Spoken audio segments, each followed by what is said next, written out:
আজকের এই ভিডিওতে আমি 5টি ফিনান্সিয়াল রুল বা টাকা পয়সার নিয়ম নিয়ে আলোচনা করব। দেখুন, আমি আমার প্রতিটি ভিডিওতে ক্রমাগত চেষ্টা করি যাতে করে আপনাদের ফিনান্সিয়াল এডুকেশন আরও ডেভেলপ করা যায়, যাতে আপনাদের অর্থনৈতিক ক্রাইসিস, টাকা পয়সার টানাটানি, অভাব এগুলো না থাকে, আপনারা আরও ভালো থাকতে পারেন। তো যাই হোক, আজকের এই ভিডিওর 1 নাম্বার রুল বা নিয়মটি হলো শুধুমাত্র ইনকাম করলেই হবে না, আপনাকে টাকা দিয়ে টাকা বানানো শিখতে হবে। দেখুন, যদি শুধুমাত্র আপনি কেবলমাত্র ইনকাম করেন, ইনকামের উপর নির্ভরশীল হয়ে পড়েন, তাহলে কি হবে জানেন?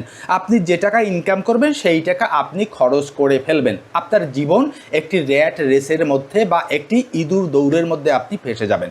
আপনাকে যদি জীবনে সফল হতে হয়, জীবনে ধনী হতে হয়, তাহলে আপনাকে অবশ্যই জানতে হবে কিভাবে আপনি টাকা দিয়ে টাকা তৈরি করতে পারবেন। আপনার ইনকামের একটা অংশ দিয়ে আপনাকে সেই টাকা দিয়ে টাকা বানানো শিখতে হবে। যখন আপনি টাকা দিয়ে টাকা বানানো শিখতে পারবেন, কেবলমাত্র তখনই আপনার জীবনও পরিবর্তিত হবে। দেখুন, ওয়ারেন বাফেট একটি কথা বলেছে যে আপনি ঘুমিয়ে থাকলেও আপনার ইনকাম হবে। এরকম সিস্টেম যদি আপনি জীবনে আবিষ্কার করতে না পারেন, তৈরি করতে না পারেন, তাহলে আপনাকে মৃত্যুর আগের দিন পর্যন্ত কাজ করতে হবে। 2 নাম্বার মানি রুলটি হলো, আপনি যদি সারা জীবন শুধুমাত্র টাকার জন্য কাজ করেন, তাহলে আপনি জীবনেও ধনী হতে পারবেন না, আপনার অভাব টানাটানি এগুলো যাবে না। তাহলে কথা হলো যে আমরা কি করব। দেখুন, আমরা অধিকাংশ মানুষ টাকার জন্য কাজ করি। যারা চাকরি করেন, ছোটোখাটো ব্যবসা করেন, আপনারা চাকরিটি করেন, মাস শেষে বেতন পান, সেজন্য আপনারা কিন্তু চাকরি করেন। অর্থাৎ ওই মাস শেষে বেতনের জন্য আপনি কাজ করেন, অর্থাৎ টাকার জন্য আপনি কাজ করেন। এর ফলে কি হয়, এই যে কিছুক্ষণ আগে আলোচনা করলাম, একটা র্যাট রেস, ইঁদুর দৌড়, সারা জীবন কাজ করতে থাকবেন, টাকা পাবেন, টাকা শেষ হবে, আবার টাকার জন্য কাজ করতে থাকবেন। এভাবে চললে কিন্তু আপনি ধনীও হতে পারবেন না, জীবন পরিবর্তন করতে পারবেন না। তাহলে আপনাকে কি করতে হবে? আপনাকে টাকার জন্য কাজ করা বন্ধ করতে হবে, বরং টাকাকে দিয়ে আপনার জন্য কাজ করাতে হবে। যদি টাকাকে দিয়ে আপনার জন্য কাজ করাতে পারেন, তাহলেই আপনার জীবন পরিবর্তন হবে। সেটা আপনি কিভাবে পারবেন? আপনার ইনকামের একটা অংশকে আপনাকে জমিয়ে সেটিকে আপনাকে ইনভেস্টমেন্ট করতে হবে, সেটি দিয়ে সম্পদ তৈরি করতে হবে। যে বিনিয়োগ এবং ইনভেস্টের সম্পদগুলো আপনার জন্য কাজ করবে, অর্থাৎ তখন টাকা আপনার জন্য কাজ করবে, আপনাকে আর টাকার জন্য কাজ করতে হবে না। এটা হলো আজকের ভিডিওর 2 নাম্বার মানি রুল। আর এই বিষয়গুলোই বিস্তারিত আলোচনা করা হয়েছে আমার লেখা বই অল্প ইনকামে ধনী হওয়ার উপায়। আপনি আপনার অল্প ইনকামকে কিভাবে সঠিকভাবে ম্যানেজমেন্ট করে এবং ইউটিলাইজ করে জীবনে ধনী হয়ে উঠবেন, এ বিষয়ে বিস্তারিত আলোচনা এবং গাইডলাইন প্রদান করা হয়েছে আমার এই বইটিতে। আমার পরামর্শ হলো, আপনি 2 কাপ কফি স্কিপ করে বইটি পড়ে দেখতে পারেন, কারণ এই বইটির আপনার জীবন পরিবর্তন করে দেওয়ার ক্ষমতা রয়েছে। আশা করি বইটি পড়ে আপনি হতাশ হবেন না।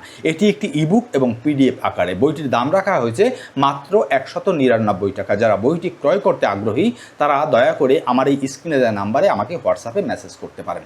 আজকের ভিডিওর 3 নাম্বার মানি রুলটি হলো, ইনকাম নয়, আপনাকে প্রফিট খরচ করতে হবে।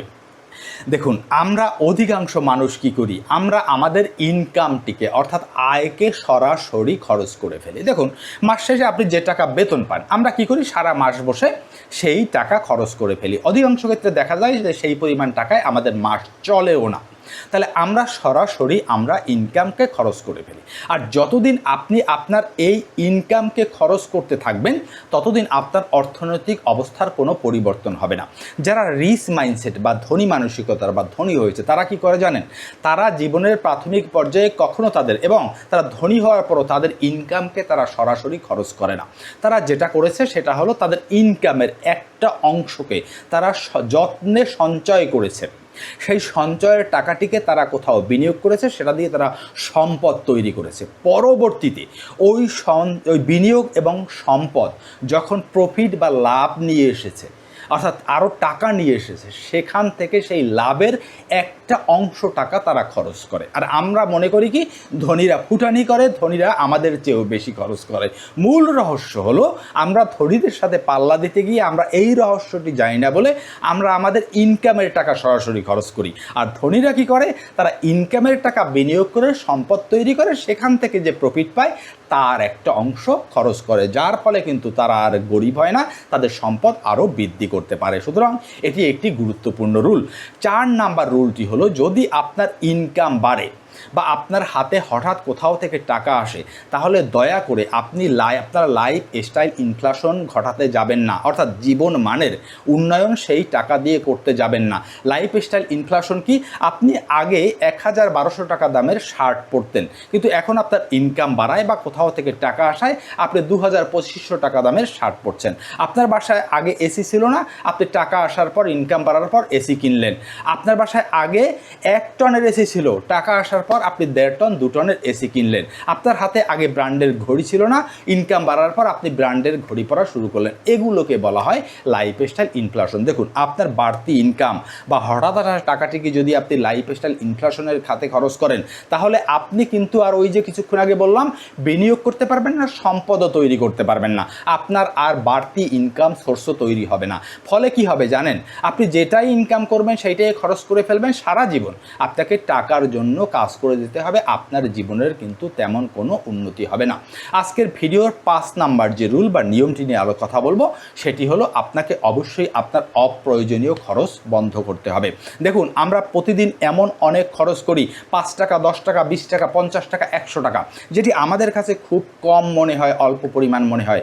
কিন্তু আপনি এগুলোকে যদি একত্র করেন, মাস শেষে হিসাব করে দেখেন, তাহলে দেখবেন একটি বিশাল পরিমাণ টাকা কিন্তু আপনার এই খাতে খরচ হয়ে যায়। দেখুন, দিনে ৫ কাপ চা খাওয়ার আপনার কোনো প্রয়োজন নেই। আপনি এই খরচগুলোকে কমিয়ে আনুন। একটি বিশাল জাহাজকে ক্ষুদ্র ক্ষুদ্র কিছু ছিদ্র কিন্তু ডুবিয়ে দিতে পারে। সুতরাং এই খরচগুলোকে বন্ধ করুন। আর আজকে এই যে 5টি মানি রুল নিয়ে আলোচনা করলাম, এই বিষয়ে যদি আপনার কোনো মতামত থাকে তাহলে ভিডিওতে কমেন্ট করে জানাতে পারেন, কারণ আপনাদের মতামত, লাইক, কমেন্ট, শেয়ার আমাকে মোটিভেট করে আরও এই ধরনের ভিডিও নিয়ে আসার জন্য। দেখা হবে নতুন আরেকটি ভিডিওতে। সে পর্যন্ত ভালো থাকবেন। সকলকে ধন্যবাদ।